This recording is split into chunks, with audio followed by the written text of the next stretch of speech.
Jesus também disse aos seus discípulos: havia um homem rico que tinha um administrador, e este foi acusado perante ele de esbanjar os seus bens. Então ele o chamou e disse: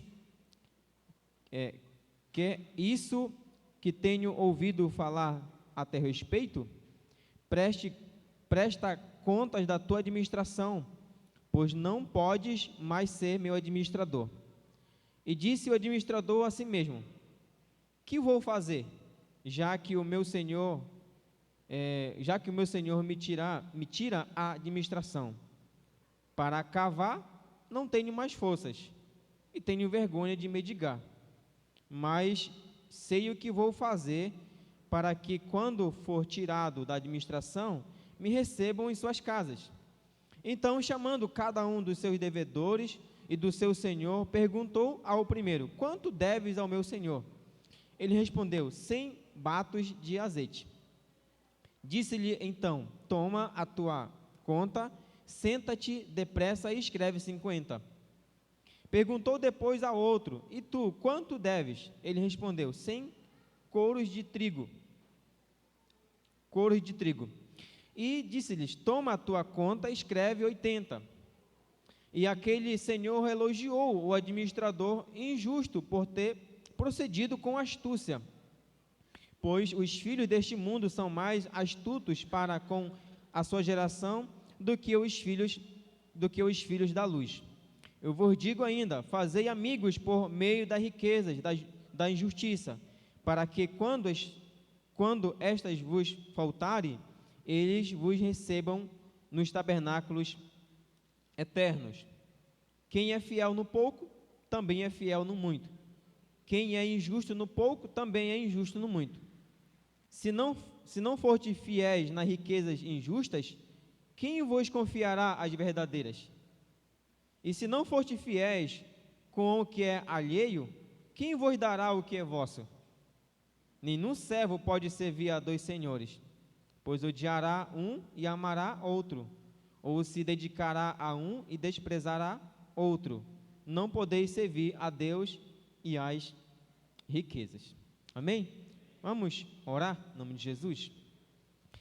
Senhor Deus, estamos aqui nesta tarde de sábado, juntamente com teus filhos, o qual tu separou, chamou, capacitou e tem instruído dia por dia para cuidar da tua noiva, que é a tua igreja, Pai eterno.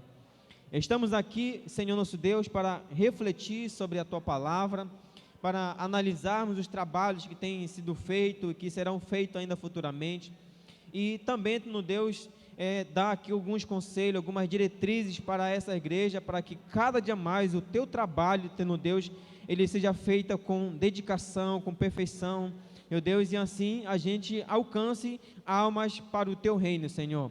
Eu peço que, se entrou alguém aqui nesta tarde, ou tem alguma pessoa aqui, meu Deus, que tem alguma pessoa da família passando alguma necessidade, seja espiritual, seja emocional, seja física, Jesus Cristo, eu te peço, no teu nome, Senhor, que todo mal, toda enfermidade, toda tristeza, todo desânimo, Pai, toda incredulidade, seja repreendida em nome de Jesus, e que todos nós que estamos aqui, Pai eterno, estamos aqui prontos para ouvir a tua voz, para ouvir, Senhor Deus, aquilo que tu tem para falar ao nosso coração, Senhor. Esse aqui é um momento, meu Deus, muito importante da tua igreja, é onde o teu Espírito Santo, ele tem nos alinhado para cada dia mais a caminhar e fazer a tua obra. Por isso eu te agradeço e eu te louvo em nome de Jesus, amém e amém, Senhor. Louvado seja Deus, amém, Jesus. Vocês podem se assentar, irmãos. Esse aqui é o momento da nossa devocional, e eu quero fazer essa devocional aqui com vocês, baseado nesse texto aí de Lucas, capítulo 16, versículo de 1 ao versículo 13, a parábola do administrador infiel, a parábola do administrador infiel. Como eu falei para vocês, esse é um texto que ele falou muito ao meu coração quando eu li essa parte de que os filhos das trevas, eles são mais astutos ou mais sábios do que os filhos da luz na sua geração. Mas em que sentido Jesus elogia um administrador infiel? Entendeu? Porque Jesus, ele elogia esse administrador infiel aqui dentro dessa parábola. Bom, a gente não tem como entender o capítulo 16 sem antes de voltar ao capítulo 15 de Lucas. Então, olha só, nos capítulos 15 e 16 de Lucas, Jesus conta uma série de parábolas para responder à crítica dos fariseus e dos escribas. Lucas diz que todos os publicanos, que eram os coletores de impostos, assim como Zaqueu era um cobrador de impostos, e pecadores aproximavam-se de Jesus, ou seja, eles eram atraídos por Jesus para ouvi-lo. Mas os fariseus e os escribas criticavam, dizendo: este recebe pecadores e come com eles. Então, o capítulo 15 de Lucas vai dizer que todos os publicanos e todos os pecadores, eles se aproximavam de Jesus, eles eram atraídos por Jesus para ouvir o que Jesus tinha a dizer para eles.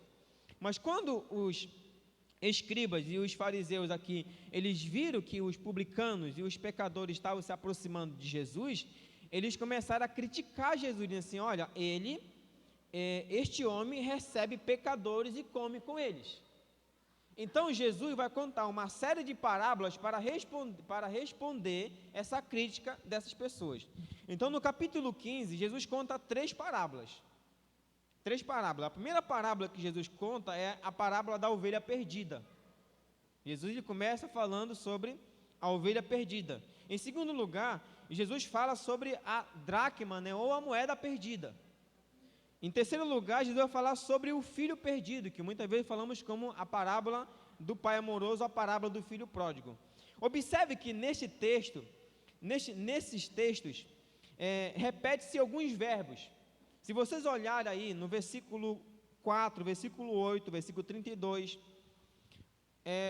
versículo 5, 10, 9, vocês vão ver algumas palavras que se repetem. A primeira palavra que se repete aí é perder. Primeiramente lá, uma ovelha se perdeu.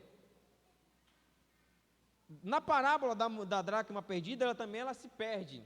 E na parábola do filho, ele também se perde. Aí tem essa palavra perder. A segunda palavra que aparece aí é a palavra achar. E a terceira palavra é alegrar. Perde algo, acha algo e se alegra quando acha. A gente começa a ligar aqui, por quê? Porque Jesus vai dizer que ele não veio para aqueles que estavam sãos, ou seja, que estavam bons, mas ele veio para aqueles que estavam doentes.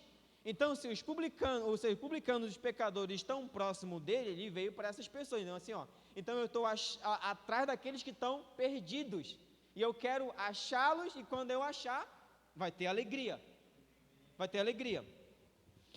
Jesus estava ensinando os escribas que a ovelha perdida precisava de um pastor.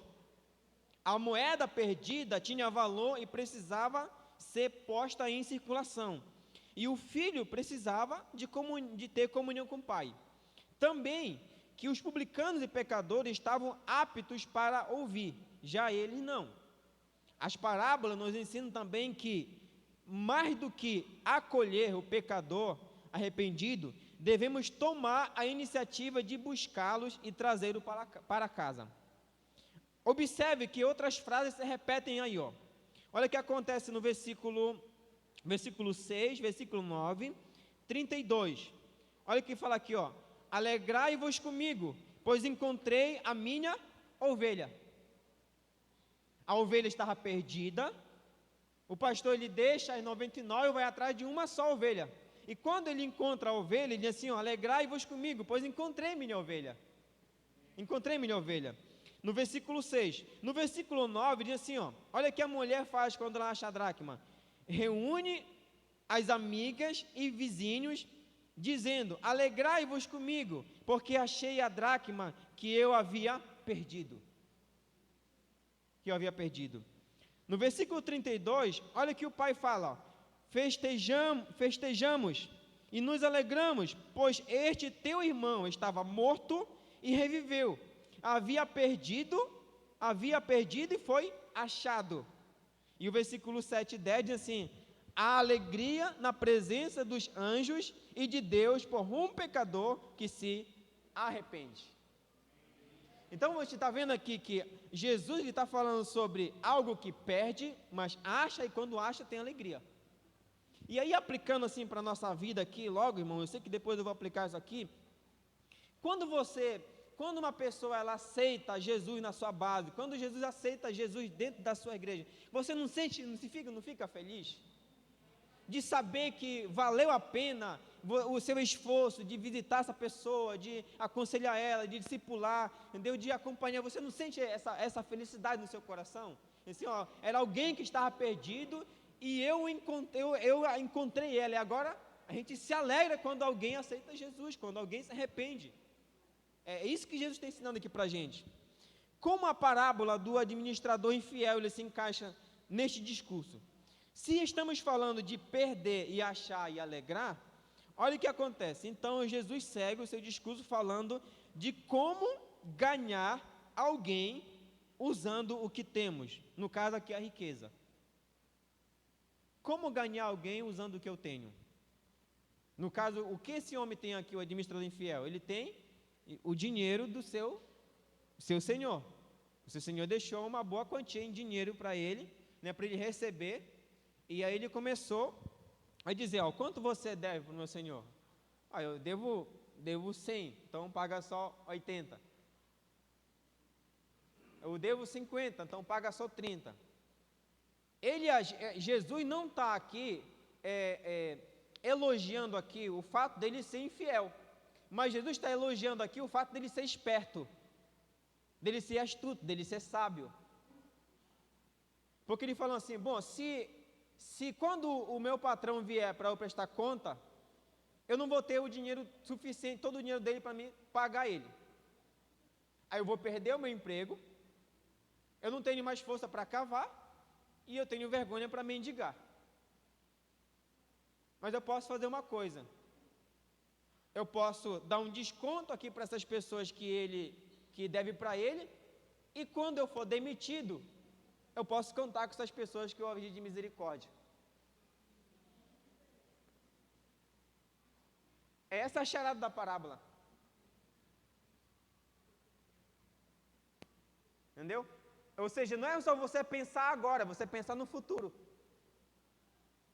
Ele perde, ó, interessante, nós estamos falando de perder, achar e se alegrar. Ele perde agora, mas ele vai achar no futuro. Quem ele vai achar? Os amigos que ele fez através da riqueza que ele liberou para eles. E quando eles se encontrarem, eles vão se alegrar, porque ele vai se sentir amparado por essas pessoas. Então vamos lá. Jesus elogiou o administrador por fazer bom uso da oportunidade que foi dada. Jesus não valoriza a desonestidade, mas sim a sagacidade, ou seja, a astúcia. É neste sentido que Jesus cita, pois os filhos deste mundo são mais astutos no trato entre si do que os filhos da luz. Ou seja, os que vivem segundo a mentalidade deste mundo, filhos das trevas, em busca dos seus objetivos, são mais astutos que os servos de Deus, que podem ter a melhor das intenções, mas não têm sabedoria na prática no uso dos seus bens ou daquilo que tem. Entendeu? Às vezes nós temos uma riqueza muito grande, que é o evangelho, que Paulo vai dizer que ele foi enxertado dentro de cada um de nós. Mas a questão é como nós estamos usando a riqueza que Deus tem nos dado para ganhar almas para o reino de Deus. Você pode dizer assim, pastor, mas eu não tenho dinheiro, pastor. Eu não tenho dinheiro para investir, para ganhar algo para o reino de Deus. Mas só que aplicando aqui para a nossa vida aqui, não é só dinheiro que é riqueza. Não é só dinheiro que é riqueza. O administrador infiel usou a riqueza para ganhar amigos, mas na prática perdeu para ganhar. Perdeu dinheiro, mas ganhou amigos. Perdeu dinheiro, mas ganhou amigos. Como isso se aplica a nós? O rico na parábola é Deus. O administrador pode ser todos nós. Aqui que a gente vai se encaixar aqui, ó. Nós que recebemos muita riqueza da parte de Deus para investir no seu reino e para ganhar almas e amigos eternos. Que tipo de riqueza? É claro que tem alguns que têm dinheiro. Isso aqui é um fato, né? Não muito dinheiro, mas tem dinheiro. Outros não têm dinheiro, mas têm habilidades. O que é uma habilidade, pastor? Tocar, cantar, costurar. Entendeu? Ser pedreiro, carpinteiro. Estou falando da habilidade. Não é um dom, não é o que Deus é um dom espiritual, um dom sobrenatural. É um dom natural que deu, uma habilidade que Deus deu para você. A gente tem exemplo de Dorcas, né? Dorcas é uma mulher que costurava. E quando ela morreu, as mulheres suplicaram que ela ressuscitasse, porque ela ia ficar sem as suas roupas. Ou seja, ela usou a riqueza que ela tinha para ganhar amigas eternas. Entendeu? Para ganhar amigas eternas. Outro ponto, né, que a gente coloca aqui, dons espirituais que Deus dá para a gente. O privilégio de ser unido de uma igreja. O que a gente pode mais contar que seria uma riqueza que a gente tem? Você pode analisar a sua vida assim, não, pastor, eu não tenho dinheiro, eu não tenho outra coisa, mas eu tenho uma riqueza que Deus me deu. Isso aqui eu sei que Deus me deu, eu sei que eu posso utilizar isso aqui para ganhar amigos eternos. Até um favor que você faz para alguém, isso influencia na vida de alguém. Até um prato de comida, uma roupa, um sapato, um abraço, uma palavra. Só o fato de você dizer um bom dia, uma boa tarde para o seu vizinho, tudo isso é uma influência. Ou seja, a sua simpatia é uma riqueza que você tem. A pergunta é, como é que nós estamos administrando isso que Deus deu para a gente? A gente não quer perder, mas é melhor a gente perder agora para ganhar futuramente. Mas a pergunta que nos cabe aqui é, com qual finalidade estou usando o que Deus entregou nas minhas mãos? Com qual finalidade estou usando aquilo que Deus entregou nas minhas mãos? Para o bem ou para o mal da igreja? Para aproximar as pessoas de Jesus ou para afastar as pessoas de Jesus? Às vezes eu fico me questionando que às vezes eu posso usar o meu conhecimento para afastar as pessoas de Jesus. Sabia que a gente pode fazer isso? Usar o conteúdo doutrinário que a gente tem para afastar as pessoas de Jesus? Como hoje pela manhã a gente está conversando aqui com o Rogério, que há um tempo atrás a nossa igreja pensava que só nós íamos ser salvos. E por essa iniciativa, muitas pessoas se foram da igreja, se afastaram. A gente fica sendo inchado teologicamente, entendeu? E a gente acaba afastando as pessoas de Jesus. A questão é, se Deus deu algo para a gente, se Deus deu uma habilidade, se Deus deu um dom, se Deus deu condições, isso é para a gente aplicar no reino dEle. Se Ele chamou a gente, porque Ele sabe que a gente pode fazer aquilo. Muitos não... Aí, outro ponto importante aqui, ó. Para o crescimento ou divisão da igreja. Muitos não invertem ou apoiam os trabalhos porque a ideia não partiu deles, ou não está do seu jeito. Eu vou repetir novamente que isso aqui é um fato. Vocês vão concordar comigo isso aqui é um fato. Tem muita gente que não investe na igreja, que não investe nas programações da igreja, porque assim, não fui eu, a ideia não é minha. A ideia não é minha e não está do meu jeito. A pessoa ela tem condições de apoiar, ela tem condições de ajudar, mas pelo fato dela não ser a criadora da ideia e não estar do jeito dela, ela não ajuda, ela cruza os braços.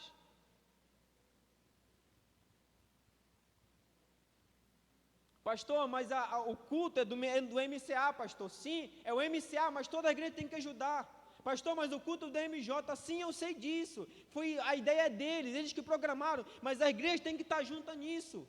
Nós somos um só corpo.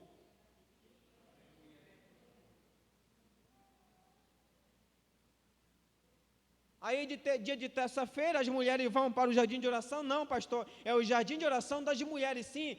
A iniciativa é das mulheres, mas os homens têm que participar também. Os jovens, as crianças têm que participar também. É um corpo só, irmãos. Ou seja, eu tenho condições de investir no reino de Deus, mas pelo fato de a ideia não ser minha, não partir de mim, ou não estar do meu jeito, eu vou me abster. E com essa postura que eu tomo, eu acabo influenciando outras pessoas a não fazer também, a não ajudar também. É um veneno isso aqui. Isso aqui é um câncer dentro da igreja. Ah, mas eu discordo daquilo que o pastor falou, discordo do diretor de liturgia. Beleza, se você discorda, fica com você. Ou fale particularmente com a gente. Mas não espalhe no meio do povo de Deus, porque isso acaba adoecendo o povo de Deus. Adoece, desanima, causa frustração, medo. O que me chama a atenção, que toda vez que eu leio o Antigo Testamento, sobre as guerras, você vê que toda vez o rei, ele é o primeiro cara da linha de batalha da guerra.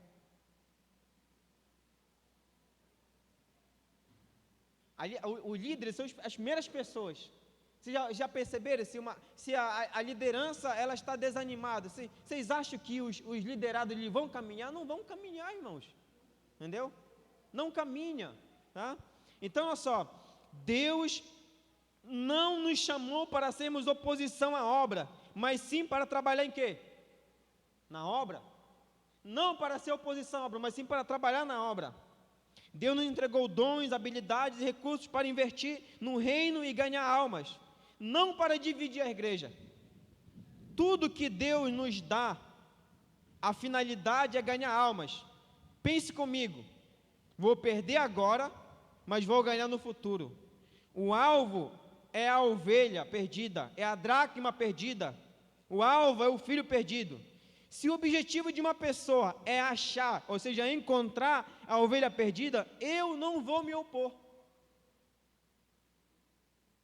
Se tem uma pessoa dentro da igreja, um líder de um pequeno grupo, ou uma pessoa dentro da igreja assim, não, nós vamos salvar aquela pessoa, quem sou eu para me opor a isso? Se o maior interessado em salvar alguém é Deus, como é que eu vou me opor em não salvar uma pessoa? Então, o nosso objetivo, irmãos, é investir o que temos para salvar vidas. E aí no final, todos nós vamos nos alegrar, pois a ovelha foi achada, a dracma foi achada, o filho foi encontrado. E aí haverá, como o texto diz, haverá festa no céu, pois vidas foram salvas por você. E aí você dirá, aí você vai concordar comigo aqui, ó. Você dirá no seu íntimo, você diz assim, ó, eu investi, eu faço parte da história dessa pessoa.